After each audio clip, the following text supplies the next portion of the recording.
নমস্কার, আমি পঙ্কজ বিশ্বাস এবং আপনারা দেখছেন পলিটিক্যাল ডেইলি। বোধহয় সিপিএম নেতা হতে গেলে একটা সবচেয়ে বড় গুণ হয়, সেটা হচ্ছে হিন্দু ধর্মের অপমান করা, হিন্দুদের ভাবাবেগে আঘাত করা। হিন্দুদের ভাবাবেগে আঘাত না করলে যেন বড় সিপিএম নেতা হওয়া যায় না। এর আগে মোহাম্মদ সেলিম সহ, বিকাশ রঞ্জন ভট্টাচার্য সহ অনেক সিপিএম নেতাকে আমরা দেখেছি হিন্দু ভাবাবেগে আঘাত করতে। এবং একজন সিপিএম নেতা ছিলেন, সল্টলেকে তার বাড়ি ছিল, পরিবহন মন্ত্রী ছিলেন সুভাষ চক্রবর্তী। তিনি হিন্দু ধর্ম মানতেন, সেই কারণে বিশ্বাসী ছিলেন বলে, মা কালীর ভক্ত ছিলেন বলে তাকে অনেক গঞ্জনা সহ্য করতে হয়েছে। আমরা জানি এই সিপিএম পার্টির এই হিন্দু ধর্মের ভাবাবেগে আঘাত করার ইতিহাস। সেই ইতিহাসে একটা নতুন পাতা জুড়লো এবং পাতা জুড়লেন বিকাশ রঞ্জন ভট্টাচার্য। হিন্দু ধর্মের ভাবাবেগে ফের আঘাত করলেন তিনি। মা কালী, কার্তিক ঠাকুর সহ হিন্দুদের দেবী দেবতার যে চরম অপমানটা তিনি করলেন, এতক্ষণ যদি অন্য ধর্মের দেবী দেবতার অপমান তিনি করতেন তাহলে এতক্ষণে তার বাড়ির সামনে ধর্ণা বসে যেত, গো ব্যাক স্লোগান উঠে যেত। কিন্তু হিন্দুরা তো সহনশীল, সেই কারণে বিকাশবাবু এখনো দাপিয়ে বেড়াচ্ছেন। কি বলেছেন তিনি একবার শুনে নিন। মানুষ যখন লিখেছেন, দেবতারা তো লিখতে করতে পারে না, কিন্তু পৃথিবীর কোথাও দেখবেন না দেবতারা লেখাপড়া করেছেন বা তাদের কাছে সুবিন্দার ভাষা ধার করলে পরে তাদের ওখানে লাইব্রেরি আছে স্বর্গে, এটা কেউ খুঁজে পাবেন না। প্রথম লাইন, দেবতারা কেউ লেখাপড়া করেছেন কিনা, দেবতাদের শিক্ষা নিয়ে তিনি প্রশ্ন তুলেছেন। আপনি তো শিক্ষিত মানুষ, আপনি তো দেবতা নন, আপনি এই কথাটা কিভাবে বললেন, কিভাবে পারলেন? ভারতবর্ষে যে কোনো ধর্মের মানুষকে তার দেবী দেবতার পুজো, ধর্মীয় স্বাধীনতার অধিকার আছে। সেই স্বাধীনতায় ব্যাঘাত ঘটানোর আপনি বিকাশ রঞ্জন ভট্টাচার্যকে, এবং দেবতারা লেখাপড়া করেননি, দেবতাদের ওখানে লাইব্রেরি নেই, এগুলো আপনি বললেন। আপনি বলতে পারতেন অন্য ধর্মের কোনো ভগবানের নামে, আব্রাহামিক রিলিজিয়নের কোনো দেবী দেবতাকে আপনি এইভাবে বলতে পারতেন। শুধু এখানেই বিকাশ রঞ্জন ভট্টাচার্য থেমে থাকেননি, তিনি পরের পর 4 মিনিট 6 সেকেন্ডের ভিডিওতে কয়েকবার হিন্দু ধর্মকে অপমান করেছেন, দেবী দেবতার বিরুদ্ধে বিষাদগার করেছেন। শোনাচ্ছি, এক এক করে শোনাচ্ছি, এক একটা লাইন শোনাবো এবং তার বিশ্লেষণ করব কিভাবে ছত্রে ছত্রে তার এই বক্তব্যে হিন্দু বিরোধিতা রয়েছে, তার হিন্দু বিদ্বেষ রয়েছে।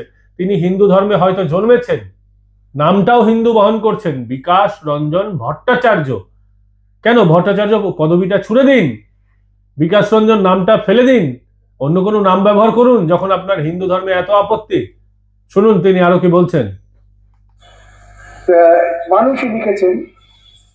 এখন আমার বিদগ্ধ বা বিদুষী বান্ধবী যেটা করলেন, তিনি কিন্তু চলতে উত্তরণ ঘটিয়ে দিলেন। ইদানিং কলকাতা শহরের বুকে আমি কার্তিক পুজো কিন্তু সর্বজনীন দেখতে পাচ্ছি, যা ইতিপূর্বে আমি দেখিনি। এখন হয়তো তারা বইতে গোপনে গোপনে পড়ে গিয়েছে, সেটা একটা ভালো দিক। অধ্যাপক এই কারণে একটু বই পড়ছেন এবং এটার মধ্য দিয়ে প্রকৃতপক্ষে আমরা যারা বিশ্লেষণাত্মক দৃষ্টি নিয়ে লেখাপড়া করি, আলোচনা করি, সমাজকে দেখি, আমরা খুঁজে বার করি তাহলে এই ঘটনাগুলো আছে। তিনি স্পষ্টভাবে কার্তিক পুজোকে বেছে নিয়েছেন টার্গেট করার জন্য, এবং কার্তিক পুজো কেন সার্বজনীন এই প্রশ্ন করায় তার যারা সঙ্গী সাথী আছেন তারা খিলখিল করে হেসে পড়লেন। আচ্ছা, কার্তিক পুজো নিয়ে আপনাদের এত আপত্তি কেন? কার্তিক পুজোয় 2024 সালে যে বছরটা শেষ হলো, সেই বছরে সবচেয়ে বেশি আক্রমণ হয়েছিল পশ্চিমবঙ্গে। কার্তিক পুজো, হাওড়ার শ্যামপুর এবং অন্যান্য জায়গায় আমরা দেখেছি কার্তিক পুজোকে কেন্দ্র করে অশান্তি, বিশেষ করে হাওড়ায়। কার্তিক পুজো যেহেতু অন্য ধর্মের মানুষরা হিন্দুদের এই পুজোকে টার্গেট করেছিল, তাই কি আপনি তাদের খুশি করার জন্য ফের কার্তিক পুজোকে টার্গেট হিসেবে বেছে নিলেন? অন্যান্য পুজোতেও তো অশান্তি হয়, অন্য ধর্মের আচার অনুষ্ঠানেও অশান্তি হয়, তখন কি সাহস হয় এই বিকাশ রঞ্জন ভট্টাচার্যের সেটাকে কন্ডেম করবেন, সেটাকে সমালোচনার ভঙ্গিতে সেই বিষয়টাকে তুলে ধরবেন? কিন্তু আপনি কার্তিক পুজোকে বেছে নিলেন, কারণ কার্তিক পুজোয় এবার হিন্দুরা আক্রান্ত হয়েছে। সেই আক্রান্ত মানুষদের সেই স্মৃতিকে আপনি আবার কাটা ঘায়ে নুনের ছেটা দিলেন।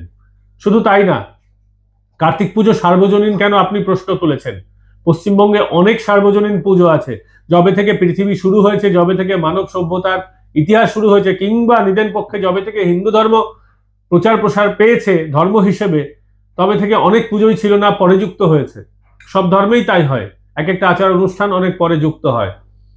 তাহলে আপনি প্রশ্ন করার কে? কার্তিক পুজো সার্বজনীন হলো কি হলো না, আর কার্তিক পুজো সার্বজনীন হওয়ায় আপনার কি ক্ষতি? মানুষ ভারতবর্ষের বাসিন্দাদের, ভারতবর্ষের নাগরিককে ভারতবর্ষ রাষ্ট্র হিসেবে সংবিধান, যে সংবিধানের দোহাই আপনার বারংবার দেন, সেই সংবিধান মানুষকে ধর্ম পালনের স্বাধীনতা দিয়েছে। তারা ধর্ম পালন করছে, নিজের আচার বিশ্বাস মেনে একটা জায়গায় পুজো করছে, কাউকে তো খুন খারাপই করতে যায়নি, কোনো অন্যায়টা করতে যায়নি। তাহলে আপনার এত রোশানল কেন? আপনাদের চক্ষুশূল কেন হিন্দুরা? হিন্দুদেরকে কেন আপনি বারংবার টার্গেট করছেন? কেন আপনাদের চক্ষুশূল? আপনারা কি হিন্দু ধর্মকে সহ্য করতে পারেন না? সেটা তো বারংবার আপনাদের কাজে প্রমাণ হয়। কিন্তু আপনারা শুধুমাত্র মৌলবাদকে টার্গেট করার সময় হিন্দু ধর্মটাকে বেছে নেন। আরে হিন্দু ধর্ম তো মৌলবাদী নয়, হিন্দু তো বহুত্ববাদ। এখানে দেবতাও বহু, বই পুস্তকও বহু, ধর্মীয় আচার অনুষ্ঠানও নানাবিধ রয়েছে। হিন্দু ধর্মে তো মৌলবাদ নেই, বরং যেই ধর্মে মৌলবাদ আছে, যেই ধর্মের পুস্তকেও খানিকটা মৌলবাদের স্বরূপ খুঁজে পাওয়া যায়, যদি আপনাদের মতে বিশ্লেষণ করা হয়, তাহলে সেইগুলোকে আপনারা তুলে ধরেন না কেন? প্রকৃত মৌলবাদকে আপনারা টার্গেট করেন না কেন? করেন না, সেই কারণেই আপনারা 34 বছরে আজ শূন্য হয়ে গেছেন। শুধু তাই না, মানুষ আজও ভয় পায় সিপিএম কে ভোট দিতে, শুধুমাত্র একটা কারণেই, যে মমতা বন্দ্যোপাধ্যায় ঠিক আছে অনেক অন্যায় অবিচার করছেন, অনেক ভুলভ্রান্তি হয়েছে মমতা বন্দ্যোপাধ্যায়ের শাসনে, কিন্তু মমতা বন্দ্যোপাধ্যায় কিছু কাজ হয়তো ভালো করেছেন, প্রত্যেক শাসকই কিছু ভালো কাজ করে, কিন্তু তারপরেও মমতা বন্দ্যোপাধ্যায়কে সরিয়ে কাকে আনবে সেই সিপিএম, খনি সিপিএম মনে পড়ে যায় বলে মানুষ কিন্তু আজও আপনাদের ভয়ে মমতা বন্দ্যোপাধ্যায়কে ভোট দেয়। একটা বড় অংশের মানুষ আছে যারা মমতা বন্দ্যোপাধ্যায়কে হয়তো ভালোবেসে ভোট দেয় না, কিন্তু আপনারা চলে আসবেন ভয় দেয়, শুধুমাত্র এই কারণে। অন্তত মমতার রাজত্বে পুজো কিছুটা হলেও করা যাচ্ছে। সিপিএম আসলে তো পুজো ফের বন্ধ করে দিতে পারে। সিপিএম তো পুজো আচ্ছা পছন্দ করে না, কিন্তু পুজোর প্যান্ডেলের সামনে পৌঁছে যায় বই বিক্রি করার জন্য। কি বই? মার্ক্সীয় সাহিত্য। আর সেই সাহিত্যের রন্ধ্রে রন্ধ্রে, পাতায় পাতায় হিন্দু ধর্মের প্রতি অবিচার, অনাচার, হিন্দু ধর্মকে আক্রমণ, হিন্দু ধর্মকে খারাপ প্রতিষ্ঠা করার জন্য ওই মার্ক্সবাদী সাহিত্যগুলোর একটা বড় অংশ আপনারা বই নিয়ে বসে পড়েন কোথায়? দুর্গাপুজোর বাইরে। মমতা বন্দ্যোপাধ্যায় হাজার খারাপ কাজ করে থাকতে পারে, করেছে, নিশ্চয়ই করেছে।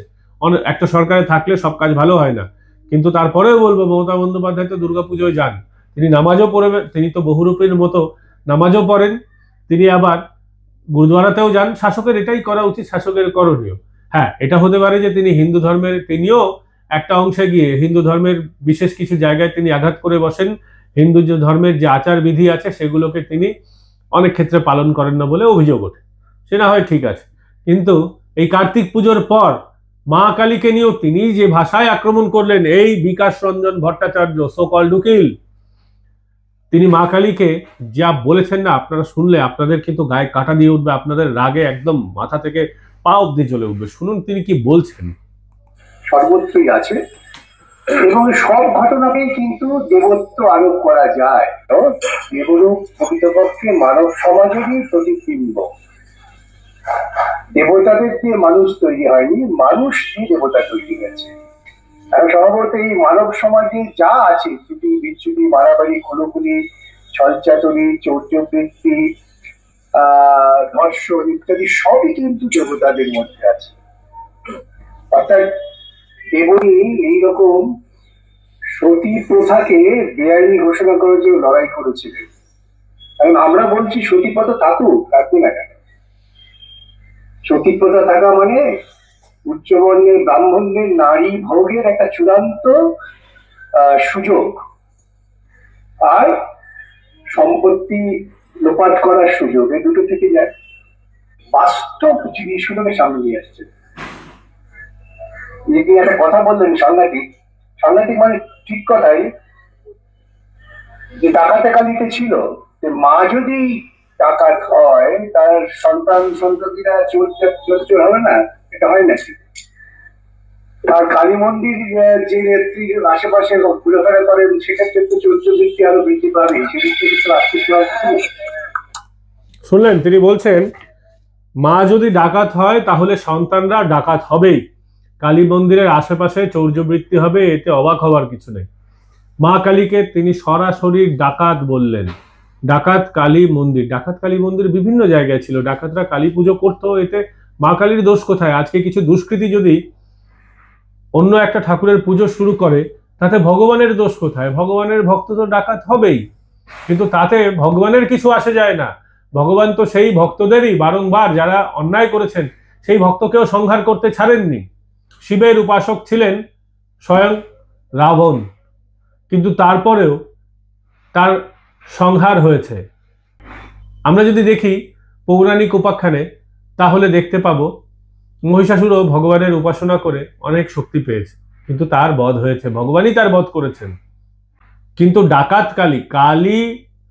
কালীর ভক্তরা ডাকাত, কিন্তু মা কালীকে তিনি ডাকাত বললেন কোন সাহসে?